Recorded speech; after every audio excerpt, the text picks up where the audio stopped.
Hello dear students, कैसे हैं आप सब। एक बार फिर से आपके अपने यूट्यूब चैनल ऑनलाइन केमिस्ट्री में आपका बहुत बहुत स्वागत है। आज के वीडियो में हम पढ़ने वाले हैं इकाई कोशिका और क्रिस्टल जालक के बारे में। ठीक है, डायग्राम के थ्रू हम अच्छे से बेहतरीन तरीके से क्लियर करेंगे। टेंशन नहीं लेना है, समझ में बिल्कुल आएगा। आपका काम बस वीडियो को एंड तक देखना है। ठीक है, समझाने का काम मेरा है, आपका काम सिर्फ वीडियो एंड तक कंसंट्रेशन से देखना। ठीक है, तो चलिए सबसे पहले हम इकाई कोशिका या यूनिट सेल के बारे में पढ़ेंगे, उसके बाद में क्रिस्टल जालक की परिभाषा हम देखेंगे। ठीक है, लिखा है इकाई कोशिका की परिभाषा में कि जब किसी क्रिस्टल में परमाणु, अणु या आयन क्रमबद्ध रूप में व्यवस्थित होकर जो छोटी से छोटी इकाई बनाते हैं उसे इकाई कोशिका अथवा यूनिट सेल कहते हैं। है ना, जब किसी क्रिस्टल में, है ना, जब किसी क्रिस्टल में अणु, परमाणु या आयन आपस में संयुक्त होकर, है ना, क्रमबद्ध रूप में व्यवस्थित होने पर, है ना, क्रमबद्ध रूप में अगर व्यवस्थित हैं तो जो संरचना बनती है उसे क्या कहते हैं, जो छोटी से छोटी इकाई बनती है उसे क्या कहते हैं, इकाई कोशिका या यूनिट सेल कहते हैं। ठीक है, एग्जाम्पल के लिए अगर हम घर बनाते हैं तो घर में एक दीवार बन रही है। दीवार में आपने देखा होगा कि जो ईंटें हैं वो क्रमबद्ध रूप में व्यवस्थित होती हैं, है ना। ईंट जो होती है वो स्टेप बाय स्टेप एक फिक्स उसका अरेंजमेंट होता है। तो इस तरह से जो संरचना बनती है, इस तरह से जो छोटी से छोटी जो यूनिट होती है ना, जो दीवार बन रही है उसकी सबसे छोटी यूनिट क्या है, ईंट है वहां पर, है ना। तो वो ईंट क्या कहलाएगी, इकाई कोशिका या यूनिट सेल कहलाएगी। उस पूरी दीवार की यूनिट सेल कहलाएगी ईंट। ठीक है, ईंट क्या है, उस दीवार की यूनिट सेल है ना। तो यहां पर भी यही लिखा है कि जब किसी क्रिस्टल में, क्रिस्टल यहां पर समझ में आ रहा है कि एक बड़ी संरचना है ना, यूनिट सेल एक छोटी संरचना है। ठीक है, डायग्राम के थ्रू हम देखेंगे, अच्छे से क्लियर हो जाएगा आपको। ठीक है, तो जब किसी क्रिस्टल में परमाणु, अणु या आयन क्रमबद्ध रूप में व्यवस्थित होकर जो छोटी से छोटी इकाई बनाते हैं, है ना, सबसे छोटी यूनिट जो होती है उसे क्या कहते हैं, इकाई कोशिका या यूनिट सेल कहते हैं। ठीक है, डायग्राम में देखिए आप, ये जो यूनिट सेल है ना, ये क्या है, एक यूनिट सेल का डायग्राम है। ठीक है, अब यहां पर ये जो मैंने डॉट बनाए हैं, ये जो रेड कलर में जो डॉट बनाए हैं, ये क्या है, जालक बिंदु है। ये अणु हो सकते हैं, परमाणु हो सकते हैं या आयन हो सकते हैं, जिससे ये इकाई कोशिका बनी है ना। इकाई कोशिका भी छोटी से छोटी यूनिट के द्वारा बनी होती है, जिन्हें कौन सी छोटी से छोटी यूनिट होती है, वो अणु, परमाणु या आयन हो सकते हैं। ठीक है, तो ये जो डॉट बनाए हैं रेड कलर में, ये अणु हो सकते हैं, परमाणु हो सकते हैं या आयन हो सकते हैं। ठीक है, तो इन अणु, परमाणु या आयनों से मिलकर ये यूनिट सेल बनी हुई है। ठीक है, ये एक यूनिट सेल का डायग्राम है। क्लियर हो गया। अब ये जो यूनिट सेल है, अगर बहुत ज्यादा ऐसी की ऐसी यूनिट सेल मिल जाएगी तो फिर एक क्रिस्टल का निर्माण हो जाएगा, है ना। ये छोटी संरचना है, किससे, क्रिस्टल से, है ना। क्रिस्टल यूनिट सेल से बड़ा होता है। ठीक है, जिस तरह से जो परमाणु होते हैं, अणु और परमाणु आपने पढ़ा है ना, आपको पता भी होगा कि बहुत सारे परमाणु मिलकर के क्या बनाते हैं, अणु बनाते हैं। तो अणु एक बड़ी संरचना हो गई और परमाणु एक छोटी संरचना हो गई। उसी तरह से यूनिट सेल एक छोटी संरचना है। इसी तरह से बहुत सारी यूनिट सेल अगर मिल जाएगी तो क्या बन जाएगा, एक क्रिस्टल बन जाएगा, एक क्रिस्टल का फॉर्मेशन हो जाएगा। तो आई थिंक आपको यूनिट सेल या इकाई कोशिका किसे कहते हैं, इसकी परिभाषा और डायग्राम आपको अच्छे से क्लियर हो चुका है। अब यहां पर एक छोटी सी परिभाषा भी आती है, जालक बिंदु, है ना, लेटिस पॉइंट्स किसे कहते हैं, है ना। देखिए लिखा है कि क्रिस्टल के संरचनात्मक अवयवों, क्रिस्टल के संरचनात्मक अवयव कौन कौन से होते हैं, अणु, परमाणु या आयन, है ना, तीनों में से कुछ भी हो सकते हैं। तो क्रिस्टल के संरचनात्मक अवयवों को क्रिस्टल में बिंदुओं के रूप में प्रदर्शित किया जाता है। इन बिंदुओं को ही जालक बिंदु कहते हैं। यहां पर ये जो बिंदु है ना, ये रेड कलर में देखिए, इन्हीं बिंदुओं को कहते हैं जालक बिंदु। ठीक है, ये जो 8 बिंदु दिख रहे हैं, ये अणु, परमाणु या आयन में से कुछ भी हो सकते हैं। तो इनको किसके रूप में प्रदर्शित किया जाता है, बिंदुओं के रूप में प्रदर्शित किया जाता है। ठीक है, तो इन बिंदुओं को ही जालक बिंदु कहा जाता है।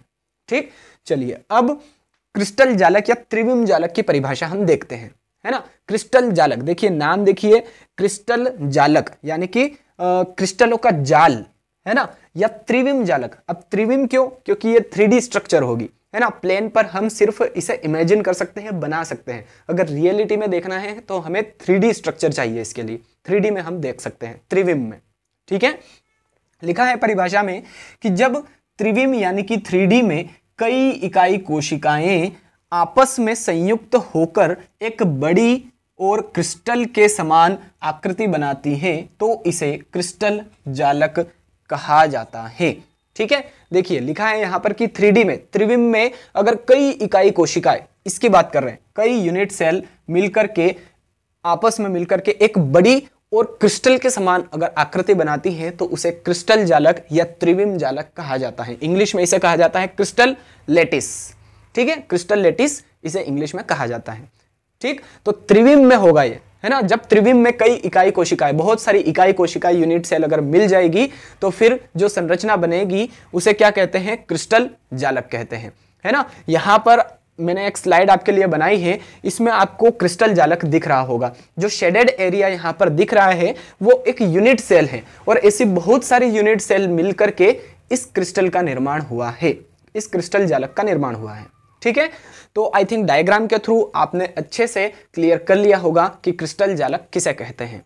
ठीक, तो तीनों ही परिभाषाएं, यूनिट सेल की, क्रिस्टल जालक बिंदु की और क्रिस्टल जालक की, ये तीनों ही परिभाषाएं आई थिंक आपको अच्छे से क्लियर हो चुकी हैं। चलिए अब एकक कोशिका को अभिलक्षित करने वाले प्रमुख पैरामीटरों के बारे में थोड़ी सी चर्चा कर लेते हैं, क्योंकि ये क्वेश्चन भी आपकी एनसीईआरटी में है, तो थोड़ा सा ध्यान दीजिएगा। ओके, 2 नंबर या 3 नंबर में क्वेश्चंस आ सकते हैं, छोटी छोटी परिभाषाएं और साथ ही ये एकक कोशिका को अभिलक्षित करने वाले प्रमुख पैरामीटर।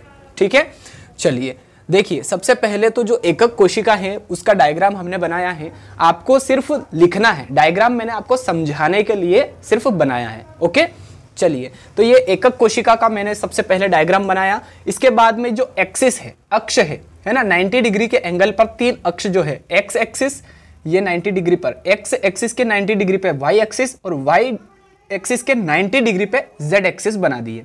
ठीक है, ये 3 एक्सिस है यहां पर।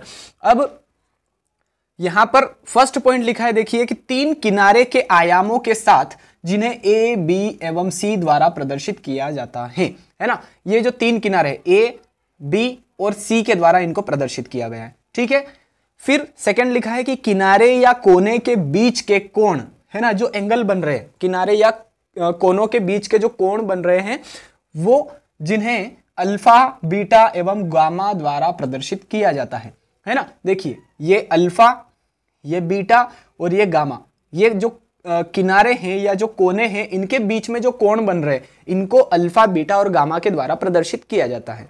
ठीक है, अब अल्फा, बीटा और गामा कौन से किनारों के बीच में अल्फा होगा, कौन से किनारों के बीच में गामा होगा, बीटा होगा, ये हम कैसे याद रखें। तो सिंपल सा लॉजिक है, सिंपल सी ट्रिक है, आप थोड़ा सा यहां पर ध्यान दीजिएगा, ट्रिक के द्वारा आप अच्छे से समझ जाएंगे। ठीक है, देखिए ये जो ए है, ए को हम रिलेट कर सकते हैं अल्फा से, बी को रिलेट कर सकते हैं हम बीटा से और सी को हम रिलेट कर सकते हैं गामा से। ठीक है, गामा से रिलेट कर सकते हैं, ए अल्फा, बी बीटा, सी गामा। अब देखिए यहां पर डायग्राम में देखिएगा, आपको अच्छे से क्लियर हो जाएगा। टेंशन नहीं लेना है, जब तक मैं हूं आपको टेंशन लेने की कोई जरूरत नहीं है। ठीक है, देखिए ए और बी, इसके बीच में क्या मिसिंग है, सी मिसिंग है।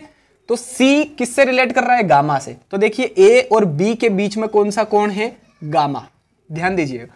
अब दूसरा है बी और सी, है ना, तो बी और सी इसके बीच में क्या मिसिंग है, ए मिसिंग है। तो ए किससे रिलेट कर रहा है, अल्फा से। तो देखिए बी और सी के बीच में क्या है, अल्फा है। इसी तरह से सी और ए या फिर ए और सी, इसके बीच में क्या मिसिंग है, बी मिसिंग है यहां पर। तो बी किससे रिलेट कर रहा है, बीटा से। तो देखिए ये ए और सी के बीच में बीटा, है ना। कुछ भी नहीं करना है, सिंपल सी ट्रिक है।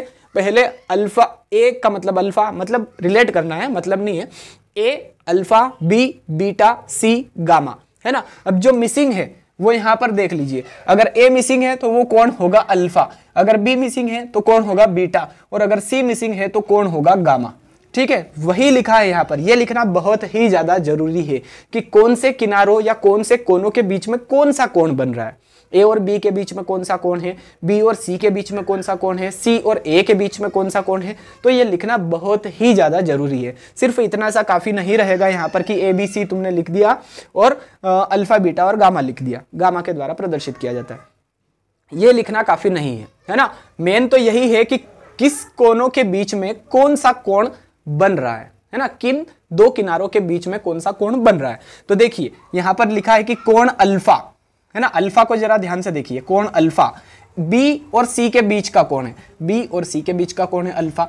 इसी तरह से कोण बी, कोण बीटा ए और सी के बीच का कोण है, कोण बीटा ए और सी के बीच का कोण है देखिए। और कोण गामा ए और बी के बीच का कोण है, कोण गामा ए और बी के बीच का कोण है। तो किस तरह से याद रखना है, डायग्राम बना लिया और डायग्राम के थ्रू आपने अच्छे से क्लियर कर लिया होगा कि कौन से किनारों के बीच में किस प्रकार का कोण बनेगा। ठीक है, जो मिसिंग है उसको रिलेट करना है। अगर ए मिसिंग है तो अल्फा होगा, बी मिसिंग है तो बीटा होगा, सी मिसिंग है तो गामा होगा। तो एकक कोशिका को अभिलक्षित करने वाले या प्रदर्शित करने वाले प्रमुख पैरामीटर कौन कौन से हैं, ये भी आप अच्छे से क्लियर कर पाए होंगे, ऐसी मेरी उम्मीद है ना। डायग्राम के थ्रू और ट्रिक के थ्रू मैंने मेरा 100% दिया है आपको समझाने के लिए। देखिए इतनी मेहनत मैं आपके लिए कर रहा हूँ, प्लीज़ वीडियो देखने के बाद एक लाइक तो आपका बनता ही है।